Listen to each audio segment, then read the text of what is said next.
Do clássico paulista, o Palmeiras venceu, deixou o São Paulo numa situação que pode ser complicada ainda, né? Depende do jogo do Oeste contra o Corinthians. Mas enfim, o São Paulo, se vencesse, estaria hoje numa situação muito mais tranquila. E a gente vai ver que o São Paulo começou melhor o jogo. Ó. O Palmeiras não deu um chute a gol no primeiro tempo e o São Paulo criou as melhores oportunidades. No começo do jogo, o São Paulo deixou até o Palmeiras controlar a partida, até perceber que o Palmeiras também não queria muito mandar no jogo. Aquele lance, o Pablo tocou com a mão na bola, né? Antes Mas foi marcado. Parecia aquela segunda bola de levantador no vôlei. Isso, né? Aquela que passa direto. E esse aí já é o segundo tempo. Olha como muda tudo, ó. A entrada do Carlos Eduardo e a modificação do meio-campo ofensivo, da parte ofensiva do Palmeiras, como muda completamente o jogo. A gente só vai ver lances do Palmeiras. Isso com... principalmente esses 4 jogadores participando, né? E o Ricardo Goulart aí assumindo a função de centroavante. De centroavante, né? Mas também trocando. Vindo receber bola atrás. Deu muito mais movimentação do que o Borja. Não é, como ele disse, o que ele veio fazer no Palmeiras, mas vai conseguir pode fazer ser bem, usado em algumas situações. Com o Daverson ainda suspenso no Campeonato Paulista. Foi o último jogo de suspensão do Daverson hoje, O último jogo né? de suspensão do Daverson. Ali da volta. Ou seja, o Borja não vai jogar mais, né? Falar que é difícil, vai ficar difícil para ele. Começo de temporada é complicadíssimo do Borja, né? Porque o Daverson vai ser titular e a segunda opção vai ser essa aí. Ricardo Goulart como jogador de área. Centroavante tem hora que briga com a bola, ou a bola briga com ele, Grafite. O que acontece? É o momento da temporada que fica fedendo a gol, né? Como fala, né? Quando faz muito gol, tá cheirando a gol. Mas realmente é complicado. O que é um agravante na situação do Borja, que ele é um jogador que ele é daquele jeito lá. Ele não, parece que ele não tá nem aí, mas é a característica dele. Ele não é aquele cara que vai dar carrinho, que vai mostrar pra torcida que mesmo sem marcar gols ele tá querendo. E isso é um agravante para a situação dele. Mas o Palmeiras hoje no primeiro tempo parecia desinteressado do jogo. Mas nós estamos aqui jogando contra o São Paulo, mas vamos ver o que eles querem. E o São Paulo conseguiu fechar ali um pouco o começo de jogo, a saída de bola do Palmeiras, impôs um pouco de dificuldade, mas no segundo tempo o Palmeiras equilibrou um pouco mais as ações, botou um pouco mais de qualidade no jogo ofensivo e dominou o São Paulo. Depois da saída do Hernani, o São Paulo se perdeu totalmente, não conseguiu se encontrar e teve muitas dificuldades. Foram 2 momentos importantes. Quando o Palmeiras passou a jogar com 11, porque o Borja era um jogador que não usava nada. A única jogada do Borja foi esse peteleco que ele deu no Antony, que recebeu o cartão amarelo. Que eu vou te falar, hein? Não teve muita intensidade, mas é agressão. Só agressão. Né? Então ele até correu um risco de receber o cartão vermelho. Poderia, se o juiz quisesse, poderia ter sido mais severo ali. Então foi o único momento que ele apareceu pro jogo. O Hernanes, a saída do Hernanes pesou pro São Paulo no jogo e preocupa também, hein? Wagner Mancini já deu entrevista dizendo que ele saiu sentindo, ele pode não enfrentar o São Caetano. São Caetano que luta contra o rebaixamento, é o último jogo do São Paulo. Pode, depende do que vai acontecer com o Corinthians. É porque os times não jogam dentro do grupo no Campeonato Paulista, é difícil fazer projeção, né? O Campeonato Paulista, sinceramente, fase de classificação, a Ponte está eliminada com 19, a Ferroviária já está classificada com 17. Em quase todos os outros grupos vai se classificar com 22 ou menos, que é o número que a Ponte pode atingir, 22. E ela já está eliminada com uma rodada de antecedência. O regulamento tem que ser bem feito.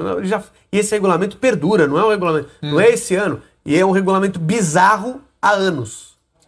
Nós citamos aqui o Wagner Mancini, temos o trecho da entrevista em que ele falou sobre o Hernanes.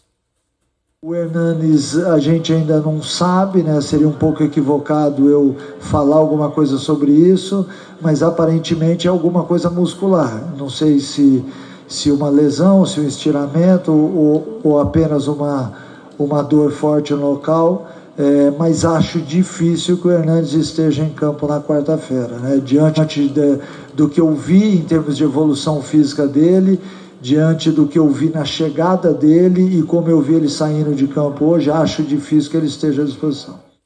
Acho difícil, não está sendo otimista. E o São Paulo rapidamente se tornou dependente do Hernanes, né? É o jogador que perdeu os jogadores, saíram os jogadores, saiu o Diego Souza, saiu o Trellis, que era uma base do ano passado do São Paulo. O Hernanes chegou e a equipe não deu essa assistência, essa estrutura para ele render o bom futebol dele. E aí fica dependente dele. E ele ainda não conseguiu atingir o ápice técnico dele ainda, né? Ele fez uma pré-temporada meio prolongada, mas Tem as lesões também, ele vem do futebol chinês, que não tem a intensidade tão grande como o futebol brasileiro, e aí complica bastante. Outro jogador que poderia assumir um pouco mais de responsabilidade no São Paulo, chegou como um grande destaque para a temporada, é o Pablo. Só que ele precisa ser alimentado, né? Se a bola não chegar lá pro Pablo, isolado na frente. Se ele ficar só brigando pelas bolas, ele não vai conseguir render. E ele não é um centroavante em 9-9, ele tá jogando de costa pro gol.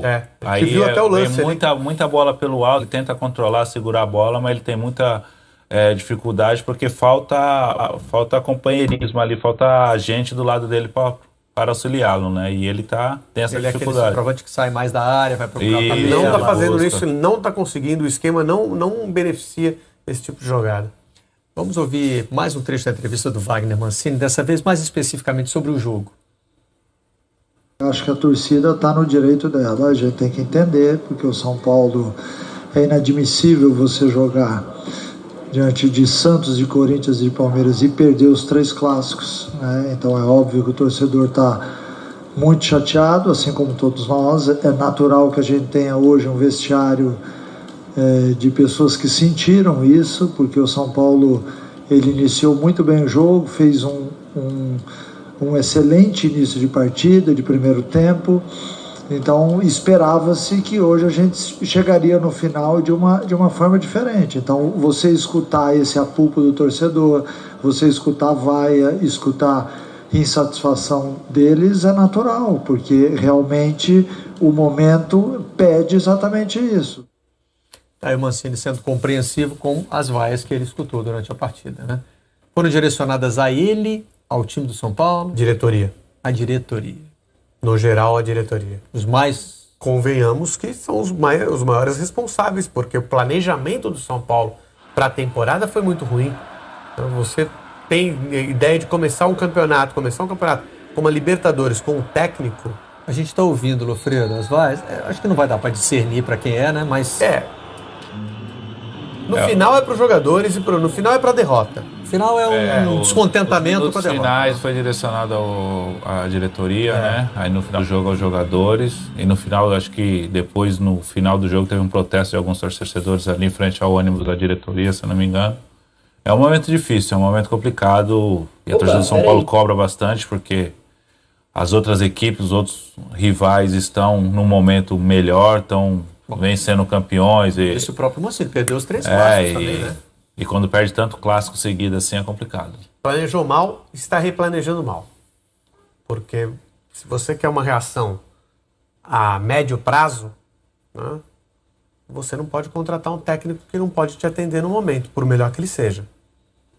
Então, acho que a reação do São Paulo, se ocorrer, não vai ser, vai ter dificuldade de ser essa temporada. São Paulo sai da Libertadores, quer dizer, não consegue nem entrar na fase de grupo, né? Sai na primeira eliminatória e não usa esse tempo que teria para se preparar para o Campeonato Brasileiro, que passa a ser o maior objetivo. Claro, né? Não pode ser só com o técnico, só com reunião, pelo telefone, olha, pede para o Mancini montar o time dessa maneira, vamos tentar as contratações agora. Isso aí era o ano passado. Se você vai fazer isso em março, abril, o resultado não vai acontecer em setembro, não. O Cuca vai precisar chegar mudando muita coisa já, né? Fica pesado mesmo. O Grafite, nós falamos aqui, já mostramos as entrevistas, Filipão elogiando o Carlos Eduardo pela velocidade, pela capacidade de finalização, Felipe Melo depois falou também, né?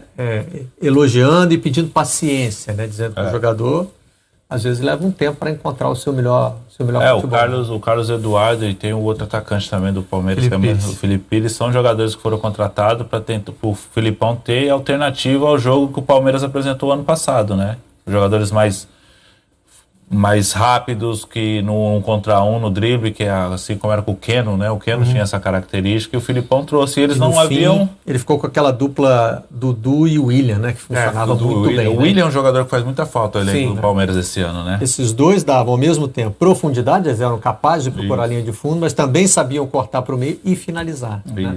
Ele não vai ter do outro lado esse pacote completo. Ele vai ter o Dudu e do outro lado ou ele opta pela velocidade ou tem o Gustavo Scarpa, que é um jogador que é mais meia, né? Mais técnico. Vai E tem procurar o mais Goulart também que dá essa possibilidade de fazer do falso 9, de voltar, de fazer um 2. A condição técnica Mas do o Goulart não vai Goulart... jogar do lado, né? Ele não vai jogar. Ele vai estar sempre ali atrás do sempre no do centro atacante, ali, né? em volta do Daverson ou do Borja. Vamos analisar o gol, então? Vamos. O pessoal separou aí as imagens para você. O Carlos Eduardo recebe a bola aqui O Palmeiras vai trabalhando a bola, tocando a bola, tentando achar um espaço na zaga do São Paulo, que no primeiro tempo estava mais confortável com a presença do Borja. E com paciência, né, Grafite? E com a bola paciência. já voltou para o campo de defesa aí, né? O Palmeiras não tinha prioridade de vencer o jogo, né? Então ele jogou com a cabeça mais tranquila. Aí a bola volta, os jogadores do São Paulo ali batem cabeça e sobra no Palmeiras de novo. Olha o espaço que tinha na zona intermediária. O Scarpa flutuava aqui, o Bruno Henrique entrou no segundo tempo também, deu uma dinâmica maior. Isso, ele entrou na vaga do... E o Scarpa, nesse momento, tinha assumido a função que é do Goulart, né? Isso, lado direito. Tá do lado direito, o Scarpa Goulart pra dentro, o Dudu atrás do Goulart. Isso, porque nesse momento o Goulart já estava de centroavante, né? Nesse momento do jogo. E o centralizado, então, é o Dudu. Isso. O Scarpa aí o Carlos do Eduardo, lado e o Carlos Eduardo. Isso. Aí o Carlos recebe aqui e já gira em cima. Isso é uma característica dele, girar em cima do defensor. Porque o Carlos Eduardo, o forte dele é receber a bola de frente. E ali ele consegue girar, fazer a volta no marcador dele, fazer um 2 com o Dudu e acerta um chute. Vê como ela veio na esquerda. Isso. Foi lá pra direita.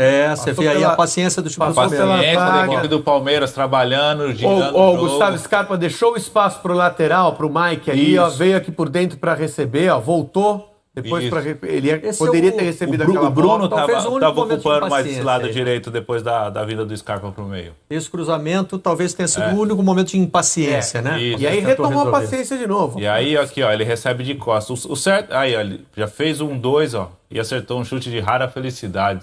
Os dois últimos toques na bola são muito felizes, né? O Dudu dá um passe de letra e depois aquele que pega na veia. Ele girou em cima da marcação. Apesar que, pra mim, eu acho que o forte do Carlos Eduardo é quando ele recebe a bola de frente. Quando a bola vem, ele recebe de frente, mano a mano com o adversário. Ele tem... É o forte dele. Ir pra dentro, cortar pra dentro, chutar, ou chegar à linha de fundo e cruzar. Ficou bem clara a formação do Palmeiras para o segundo tempo, né? Destacamos aqui algumas das modificações e o Filipão falou sobre o que ele mudou para melhorar o Palmeiras no jogo.